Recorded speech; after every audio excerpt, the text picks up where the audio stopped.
Halo semuanya, nama saya Gibran Fasya Gazanfar dengan NIM 182210069 dan di video kali ini saya akan menjelaskan ke kalian apa sih interpolasi itu dan juga teknik-teknik yang digunakan itu apa saja untuk melakukan interpolasi dan tujuan dari interpolasi itu apa saja gitu. Dan juga nanti akan ada dilakukan pembuktian matematis menggunakan filter-filter yang ada di interpolasi. Namun untuk saat ini saya akan membuktikannya menggunakan satu teknik yang saya kira itu mudah untuk dibuktikan secara matematis. Jadi langsung aja.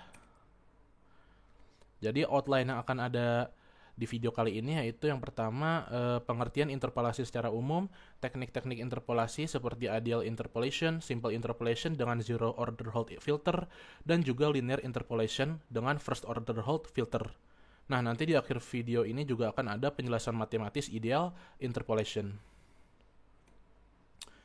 Jadi yang pertama itu adalah pengertian interpolasi. Jadi interpolasi itu apa sih? Interpolasi adalah teknik dalam pengolahan sinyal dan data yang digunakan untuk mengestimasi atau mengisi celah-celah antara titik-titik data sinyal yang diberikan.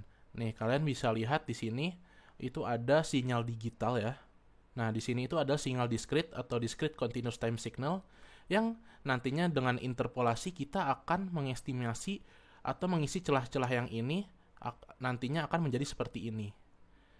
Nah, ini. Nah, sinyal ini bisa disebut sebagai interpolated sinyal discrete gitu, atau bisa disebut sebagai recovered message signal. Jika ini disebutnya message signal, di sini yang ini itu disebutnya sebagai recovered message signal gitu. Nah, teknik interpolasi ini tuh membantu dalam memulihkan data yang hilang atau menghasilkan data tambahan yang diperlukan untuk analisis atau visualisasi. Nah, tujuan interpolasi itu apa sih?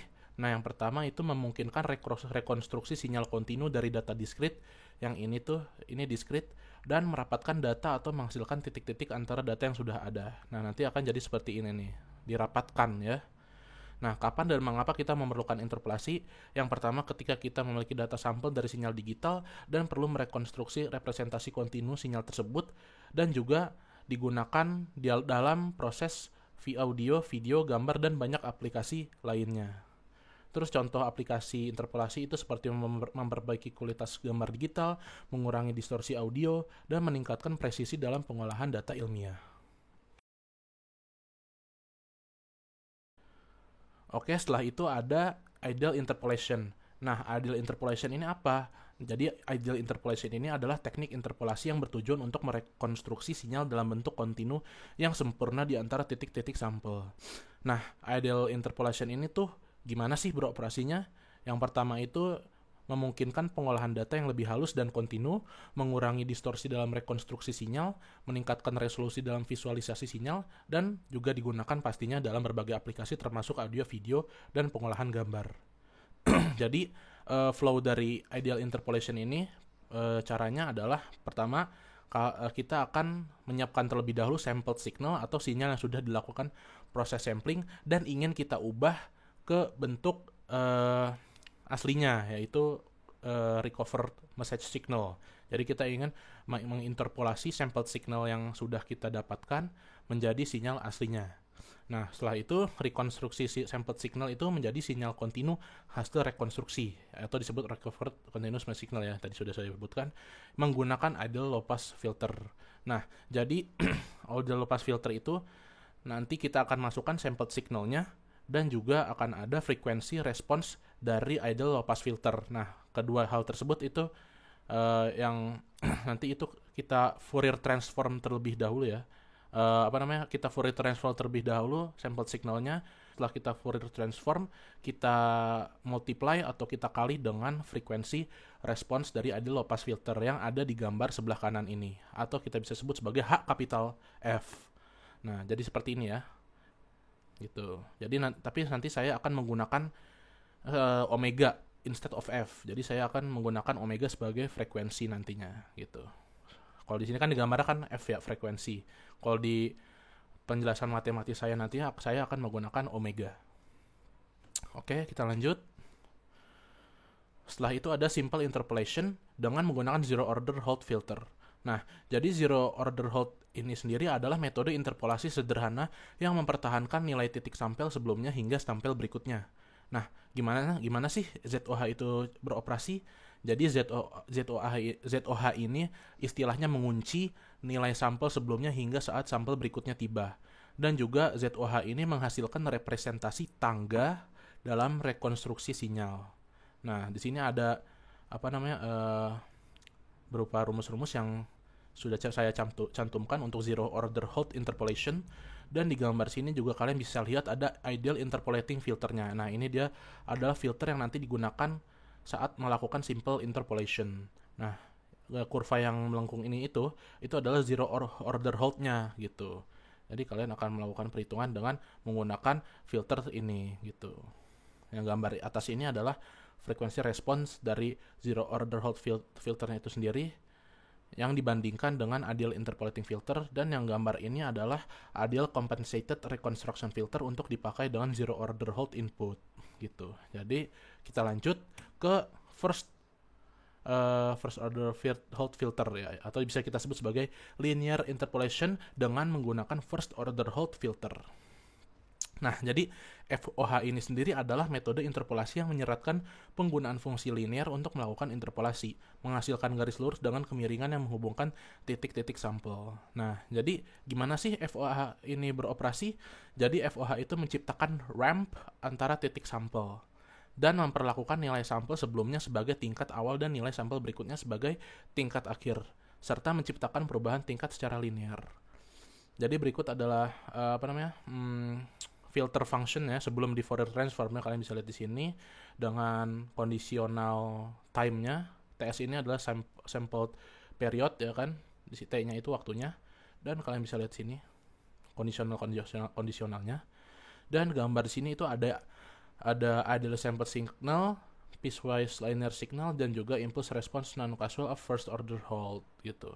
Jadi ini adalah signal yang sudah disampel, dan di sini adalah signal linearnya gitu, menggunakan yang nantinya itu akan digunakan impulse response non causal of first order hold filter. Itu bukan filter sebenarnya, tapi first order hold aja yang ini. Pokoknya nanti kita akan gunakan prinsip-prinsip yang ada di gambar ini untuk mengoperasikan linear interpolation menggunakan first order hold filter. Oke, kita lanjut. Jadi ini adalah sumber-sumber yang saya gunakan untuk melengkapi video ini, daftar pustakanya ini ya. Oke, karena menurut saya yang paling mudah untuk dijelaskan proses matematisnya adalah ideal interpolation, mari lanjut ke penjelasan matematis dari ideal interpolation. Oke semuanya, sekarang kita lanjut ke proses matematis rekonstruksi sinyal menggunakan interpolasi dengan ideal low pass filter. Nah, sebelumnya kan kita pernah melakukan sampling kan, jadi sekarang kita akan melakukan interpolasi yang mana kita mengubah sinyal yang sudah disampling atau sinyal discrete menjadi sinyal aslinya atau recovered signal. Nah, di sini saya udah nyapin MT itu adalah message signal, yang mana message signal itu bentuknya adalah kontinu ya. Nih MT di sini lihat. Dan saya sudah menyiapkan juga fungsi samplernya, sampler functionnya, yaitu seperti ini, yang berupa impulse train function gitu ya. Nah, proses sampling kan tahulah ya, kita mengonvolusikan si MT ini dengan CT ya kan. Si message signal ini kita konvolusikan dengan CT yang akan menghasilkan sampling function. Nah, sampled function. Ini adalah sampled function ya. Ini adalah sampled function yang mana menyatakan fungsi yang sudah disampling, hasil dari sampling ini. Kalau ini disebutannya adalah impulse train function atau sampler function ya, sampler function. Dan ini adalah message signal. Ya, ini tadi sampled function. Oke. Nah, setelah itu kan kita ingin melakukan interpolasi ya. Jadi caranya gimana tuh melakukan interpolasi? Nah, jadi kita memasukkan si sampled function ini ke dalam ideal low pass filter yang nantinya di sana akan diproses konvolusi dengan H kecil omega. Ini H kapital omega ya. Nanti di dalam sini akan diproses dengan H kecil omega. Yang mana nanti si S kecil T ini atau sampled function dikonvolusikan dengan H kecil omega. Nah, setelah itu kita dapat deh message signal aslinya, yaitu MRT. MRT ini adalah recovered message signal gitu. Nah, setelah kita dapat recovered message signal, ya udah kelar deh proses interpolasinya gitu. Nah, jadi gimana tuh? Kita akan ngejelasin caranya gimana sih proses interpolasi itu, dan apa yang terjadi, kondisi-kondisi apa yang menyebabkan aliasing yang mana itu tidak memenuhi Nyquist rate atau batas Nyquist gitu ya. Jadi lanjut aja kita ke ininya selanjutnya. Jadi ini ada sebatas apa tuh? Ini ada sampling function ya. Sampling function itu adalah sampled function, ini sampled function itu adalah function sudah disampling ya. Ini yang ini gitu. Bentuknya kayak gini, udah dibahas sebelumnya, udah dibahas di video sebelumnya. Jadi kita langsung aja ke sini. Jadi wait, kita jelasin sini dulu. Jadi apa sih H capital omega itu? Nah, H capital omega itu adalah frekuensi respons dari ideal low pass filter gitu. Nah, nanti si fungsi ini itu kita gunakan untuk proses interpolasi dengan cara kita mengonvolusikan sampled function itu kita konvolusikan dengan H kecil t gitu ya. Jadi ST konvolusi HT gitu ya. Nah, kita tulis aja langsung ya. Jadi untuk mendapatkan MRT atau recovered message signal, itu caranya adalah kita mengonvolusikan ST dengan H kecil T. Nah, gitu. Nah, dari sini ini kan kita bisa Fourier transform ya, teman-teman. Kita Fourier transform ya. Kita Fourier transform itu hasilnya adalah MR kapital omega sama dengan S kapital omega dikali H kapital omega. Nah, ini dia. Dari sini kita udah bisa deh melakukan pembuktian proses matematis interpolasi. Nah, kita harus pegang erat persamaan ini gitu ya. Nah, tadi di H kapital omega ini juga ada yang dia itu terdefinisi dari dia itu memiliki nilai yang lebih dari 0 ya. Pokoknya nilainya tuh nggak 0 ya, nggak 0 dari minus omega C sampai dengan omega C. Jadi omega C ini adalah cut off frekuensi ya, teman-teman. Dan jadi di sini tuh dia itu bernilai 0 dari min tak hingga sampai dengan min omega C, dan di sini dia juga bernilai 0 dari plus omega C sampai dengan plus tak hingga gitu. Oke. Jadi langsung aja kita pegang teguh dengan persamaan yang ini nih. Ini penting banget. Jadi kita copy aja, kita taruh sini supaya gampang ya kan melakukan proses pembuktian matematisnya. Oke, nah jadi kita untuk mendapatkan MR kapital omega itu kita harus mengalihkan S kapital omega dengan H kapital omega ya kan. Nah, oleh karena itu sekarang kita akan menyiapkan fungsi-fungsi tersebut. Nah, kita tahu bahwa S omega itu adalah hasil Fourier transform dari ST ya, atau sampled function. Jadi sampled function kita Fourier transform menghasilkan S kapital omega. Ini udah dijelaskan di video sebelumnya, yaitu waktu melakukan proses sampling ya kan, di video sebelumnya untuk dari tugas sebelumnya lah yang diajukan oleh Pak Yusep. Oke, setelah itu kita taruh sini aja S omeganya. Kita akan melakukan pembuktian di sini ya. Nah, ketika suatu grafik dikalikan S omega dikalikan dengan H omega, itu sama aja kayak digabungin, teman-teman. Kayak di kalian lah, proses kalian tahu lah, kaliannya di SMA udah ada ya kan ya.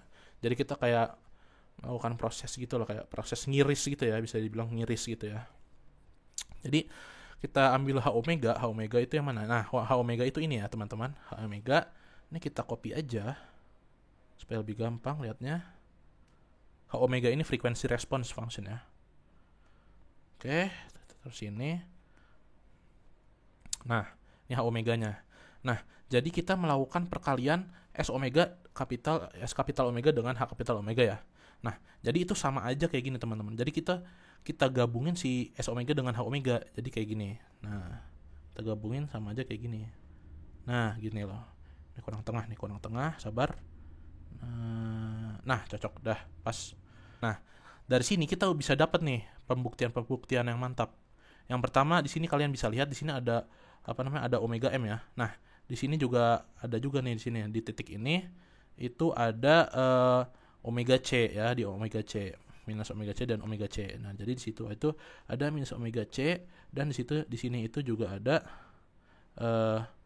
omega C. Nah, gitu ya di titik ini. Nah, gitu.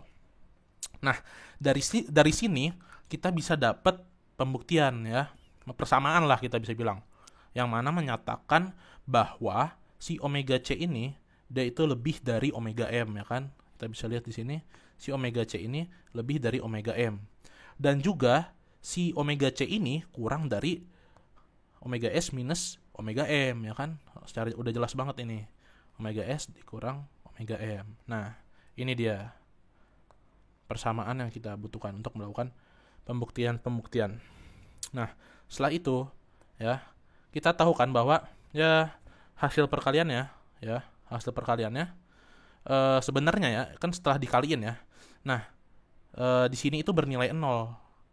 Jadi dari minus tak hingga sampai dengan minus omega C itu bernilai 0. Kenapa kok bernilai 0? Ya karena kita bisa lihat lah. Jadi ini kan dari si frekuensi response function ini itu kan dia kan nilainya 0 dari min tak hingga sampai dengan minus omega C ya, dan juga bernilai 0 dari omega C sampai dengan plus tak hingga.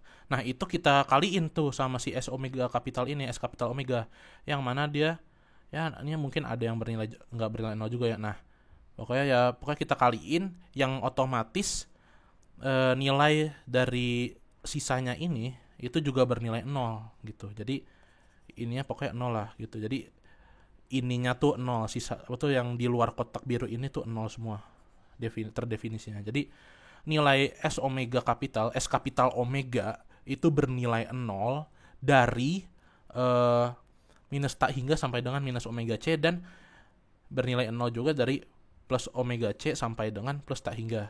Nah, terus setelah itu kita bisa lihat dalamnya lagi nih. Ini ada garis ada sela-sela lagi kan. Nah, ini tuh tadi omega M, ini minus omega M ya. Minus omega M. Oke, dah. Nah, jadi setelah itu kita juga bisa nih, si S omega itu bernilai 0 dari minus omega C sampai dengan minus omega M. Yang mana si frekuensi response function nya itu dia nggak bernilai 0 dari minus omega C sampai dengan minus omega M.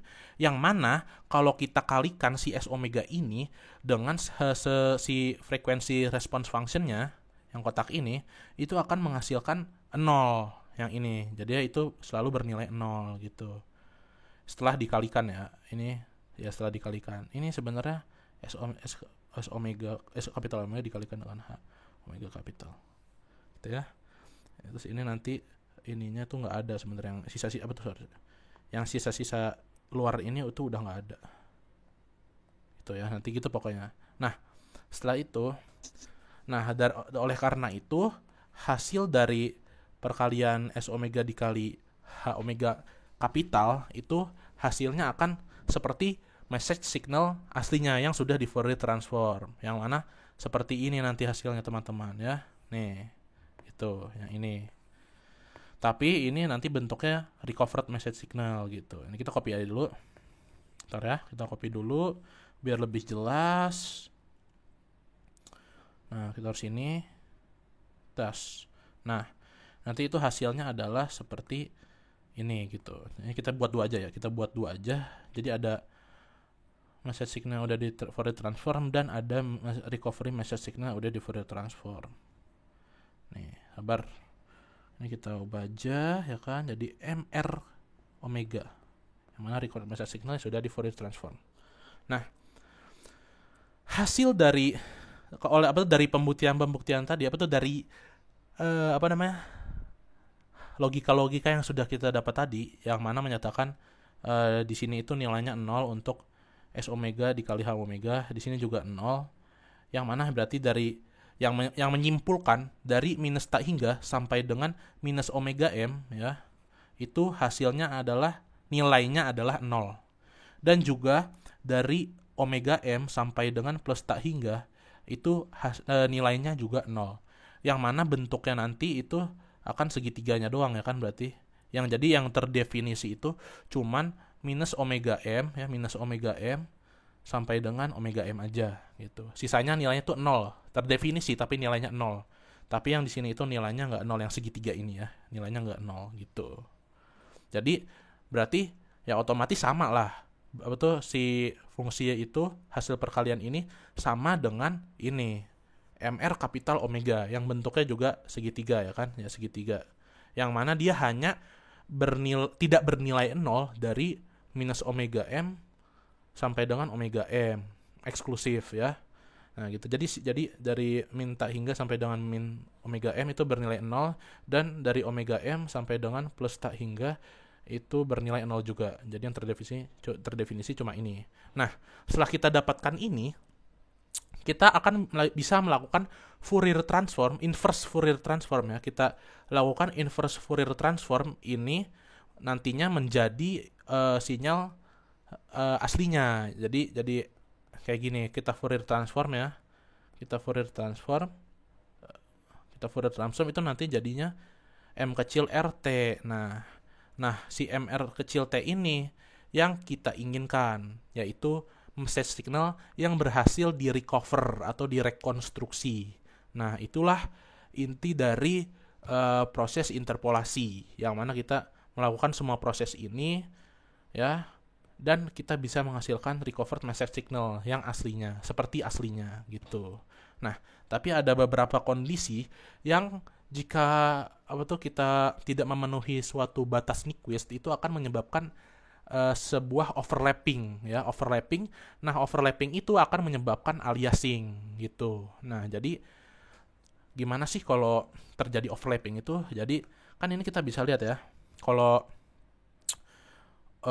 omega C itu lebih dari omega M, dan omega C itu kurang dari omega S min omega M, yang mana grafiknya itu tidak ada overlapping ya. Nah, terus gimana kalau si omega M-nya itu sama dengan omega C? Ya, belum terjadi overlapping. Kenapa? Ya karena kalau omega M sama dengan omega C, otomatis dia akan bertemu di titik ini doang kan. Berarti kotaknya di sini gitu kan. Nah, kita tulis aja deh biar gampang lihatnya. Jadi kotaknya itu nanti kayak gini. Nah, gitu. Ini kalau kasus omega M sama dengan omega C. Yang mana di sini nggak ada overlapping, jadi nggak apa-apa. Jadi tetap aja kita mendapatkan hasil yang persis sama seperti yang ini gitu ya. Si MR omega ini sama aja. Jadi kita tetap bisa menghasilkan sinyal rekonstruksi seperti sinyal aslinya, sinyal awal gitu. Jadi masih bisa nih. Kalau omega M sama dengan omega C. Terus kalau omega C sama dengan omega S min omega M itu gimana? Ya berarti kalau kayak gitu, ini kita ganti warna aja ya, jadi merah lah. Jangan merah, oranye aja.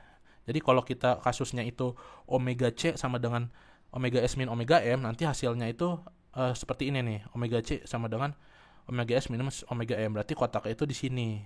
Nah, wait, kotaknya itu di sini. Nah, kok gitu sih? Kotak dong. Nah, gini hasil nanti bentuknya. Nah, gitu. Ya. Yang mana ini belum terjadi overlapping juga. Jadi aman-aman aja. Kita tetap bisa mendapatkan sinyal rekonstruksi aslinya. Nah, tapi kalau omega C itu kurang dari omega M, apa yang akan terjadi? Nah, kalau omega C kurang dari omega M, dia akan omega C kurang dari omega M, ya otomatis omega C-nya itu dia ada di sini lah misalnya ya. Kita lihat omega C-nya ada di situ dan kotak kayak gini jadinya. Nah, ini omega C, ini omega C juga ya. Omega C. Yang mana dari sini kita bisa lihat bahwa terjadi overlapping. Nah, ini overlapping nih. Jadi sisa-sisanya itu porsi yang ini tuh nggak ke recover. Jadi kayak jadi ya nggak sesuai dengan sinyal aslinya gitu. Jadinya ini yang disebut sebagai overlapping. Yang mana overlapping ini nantinya akan menyebabkan aliasing gitu. Jadi kita pokoknya supaya nggak terjadi overlapping ini kita harus memenuhi batas Nyquist sebelum sinyal-sinyal awal yang itu kita sampling. Jadi sebelum kita sampling pastikan bahwa dia itu sinyalnya memenuhi batas Nyquist, jadi atau Nyquist rate gitu ya. Jadi supaya tidak terjadi hal-hal seperti ini, hal-hal yang tidak diinginkan seperti ini ketika dilakukan interpolasi gitu ya. Nah jadi kalau kayak gini nanti hasil gimana nih kalau omega C kurang dari omega M ya, nanti hasilnya sinyal yang sudah di recover, yang sudah ini ya, sinyal yang sudah di recover yang ini ya, yang ini tuh yang udah di Fourier transform itu nanti hasilnya kayak gini nih teman-teman, hasilnya kayak gini. Jadi yang ini nggak ada, yang ini juga nggak ada, yang mana si sinyal hasil recover ini itu nggak sama dengan sinyal aslinya, sinyal yang udah di Fourier transform aslinya gitu, message signal aslinya tapi yang udah di Fourier transform. Jadi ini nggak sama kan, si M omega dengan MR omega ini nggak sama. Jadinya dia tidak berhasil di recover sepenuhnya gitu. Jadi sebaiknya jangan pernah sampai terjadi overlapping gitu. Sama aja kalau kasus omega S min omega M itu ya kita bikin ini lah ya. Kalau kasus omega C lebih dari omega S min omega M ya sama aja, dia juga tetap terjadi overlapping, tapi overlappingnya beda dia. Nih misalnya gini ya, warna biru tuh aja nih ya. Kasus yang ini tuh nanti dia kayak gini, omega C lebih dari omega S min omega M, yang mana nanti kotaknya itu kayak gini nih. Nah kayak gini kotaknya, yang mana terjadi overlapping di sini. Nah yang mana nanti hasil MR omeganya itu, yang MR omega W ini nanti hasilnya bukan seperti ini, tapi seperti ini. Ada potongan sinyal lainnya di sini. Nah, seperti ini nanti hasilnya. Gitu. Ya. Yang mana ini tidak si MR omega W ini tidak sama dengan M omega W gitu. Jadi ini dengan ini tuh nggak sama gitu. Jadi sebaiknya kita berarti kita harus sangat mengusahakan memenuhi batas Nyquist, karena agar tidak terjadi overlapping yang tidak diinginkan seperti ini ataupun aliasingnya, yang mana overlapping ini menyebabkan aliasing gitu ya. Gitu. Jadi intinya itu adalah proses singkat ya, kita buat singkat karena kalau terlalu panjang itu bisa melebihi 30 menit gitu. Jadi ini adalah proses singkat, proses interpolasi suatu sampled function ya, dan juga kondisi-kondisi ketika terjadi aliasing yang berasal dari overlapping ketika proses interpolasi gitu. Oke? Gitu. Udah selesai deh. Jadi nanti kalau mau dapetin message signal yang sudah di recover aslinya ya kita tinggal inverse Fourier transform ini, kita inverse Fourier transform, jadi deh dapat si MRT kecil ini, recovered message signal yang aslinya gitu. Jadi sini saya ingin menambahkan bahwa nilai dari puncak MR omega ini bernilainya 1. Dari mana 1? 1 itu yang pertama itu dari perkalian S omega dengan H omega. Nah, di S omega itu sendiri puncaknya itu bernilai 1 per TS atau sampling period. TS itu sampling period, jadi 1 per TS. Sedangkan di sinyal frekuensi response dari ideal low pass filter sepanjang ini itu nilainya nilainya TS, sorry. Nah, nilai TS. Sehingga ketika S omega dikalikan dengan H omega itu hasilnya adalah 1 gitu. Oke. Jadi sekian, maaf jika ada salah kata ataupun belibet-belibet ya, karena saya emang kalau sedang menjelaskan tuh suka terlalu sangat rinci. Jadi ya mohon dimaafkan, karena itu adalah mungkin ya diri saya sendiri gitu, dari diri saya sendiri. Jadi mohon dimaafkan dan saya usahakan untuk kedepannya agar lebih cepat dan singkat dan jelas dalam menjelaskan hal-hal seperti ini gitu. Jadi sekian, terima kasih. Wassalamualaikum warahmatullahi wabarakatuh.